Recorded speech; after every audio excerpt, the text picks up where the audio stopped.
kind of a different video today. I want to show you really quick how I correct misspellings on my tumblers. So I've got a finished tumbler here and I spelt the name wrong. It's supposed to be E-A-L at the end of that name instead of A-E-L. So I'm going to show you guys how I fix this really quick. You'll want to notice the thickness of my tumbler. That decal is only under 2 layers of epoxy. I wouldn't really recommend trying this if you had over that or if you had a really thick layer over your decal.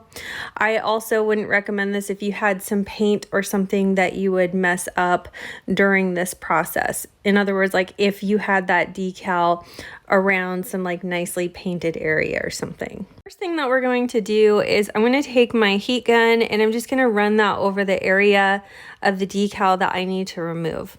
You don't want to do it for too long. You don't want to like melt the epoxy. You just want to warm it up enough to where you can easily slide your craft knife under there and get straight to the decal. This is a super sharp craft knife, so please, please be careful. Don't cut yourself. By just slightly warming the epoxy, I've softened those first 2 layers of epoxy to where I can easily get down there with my knife and start pulling at that decal. And I'm going to try and lift up as much as I can doing it this way.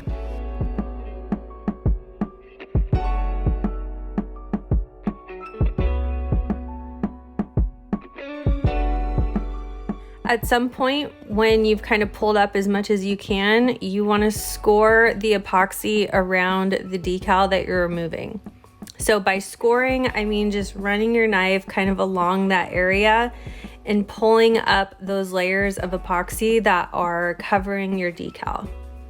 All right, and then once we've removed all of that decal with our craft knife from that layer, I'm just going to use a paper towel and some acetone, maybe a little rubbing alcohol as well, to get all of the adhesive that might be left on that tumbler. You want to have no trace of that decal left behind, so really make sure that you clean this out very well. Once we've got all of the adhesive and pieces of decal cleaned out of that area, I'm going to start on the sanding. Start with a 60 grit sanding block. And really what I'm trying to achieve here is to kind of flatten the, I don't know how to say it. I kind of want to flatten the edge off of that layer of epoxy that we removed because it's kind of a sharp edge and I don't want there to be any kind of lifting between that layer. So we're just going to smooth it out until it's all kind of like goes in more gradually to the next layer, if that makes sense. Like, in other words, I don't want you to be able to see anything underneath that layer that's been peeled up because that's going to show under epoxy.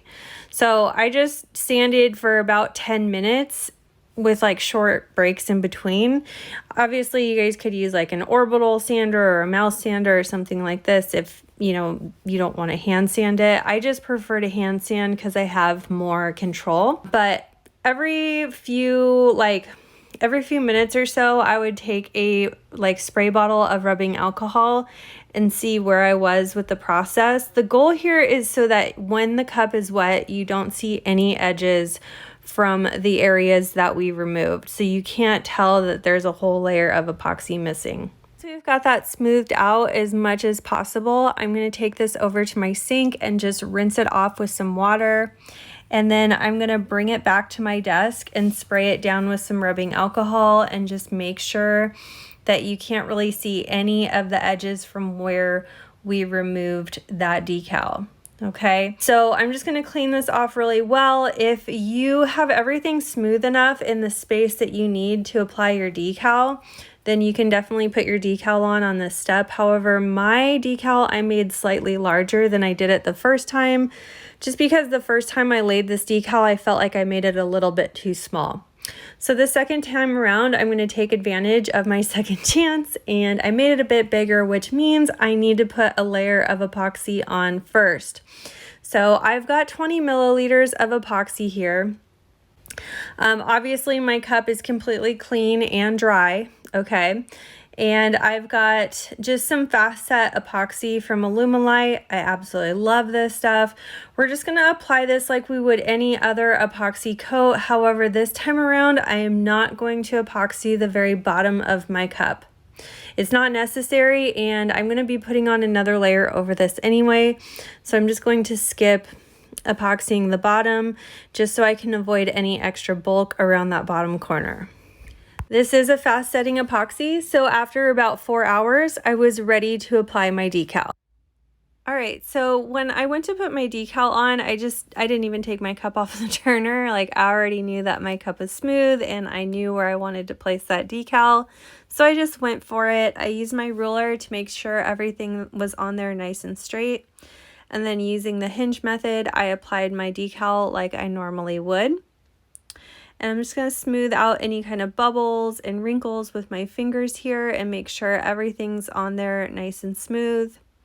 And then I am going to seal my whole cup and the decal using Counterculture DIY's water-based urethane sealer. So again, you can find this at counterculturediy.com. And this is going to seal the edges of my vinyl, but it's also going to put a protective layer over that epoxy to make sure that my final coat goes on nice and smooth. This really does help me get a really smooth finish for my final coat, which is why you guys see me use it so often. Saves me a lot of time and a lot of heartache, and it really gives me great results. All right, so I let that quick coat dry for about 30 to 45 minutes, and then I was ready to put on my final coat of epoxy. I've got about 20 milliliters mixed here, and I'm going to apply it to my cup like I normally would. Once I have everything coated smoothly, I'm going to hit it with my torch, and I'm going to let this roll for about 6 hours before I turn off my turner, and then the cup won't be ready to ship out for about 72 hours. But I think everything turned out good. You can't even really tell that there was ever a mistake on the cup.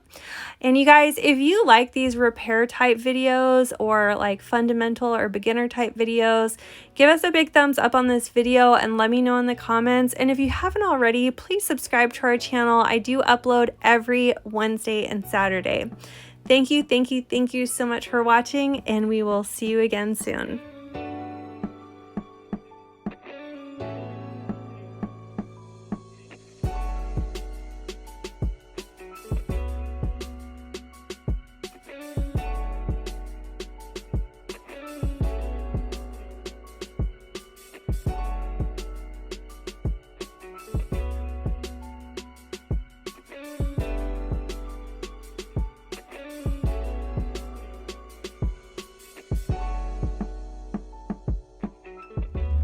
And a big thank you to all of our Flynn Sisters exclusive members. Thank you for your pledge. Your support means the world to our channel. If you love this video, you could check out our last video here. Also be sure to find us on Instagram, Facebook, Pinterest, and of course subscribe for all our new videos that come out every Wednesday and Saturday. Thanks so much for watching. See you soon.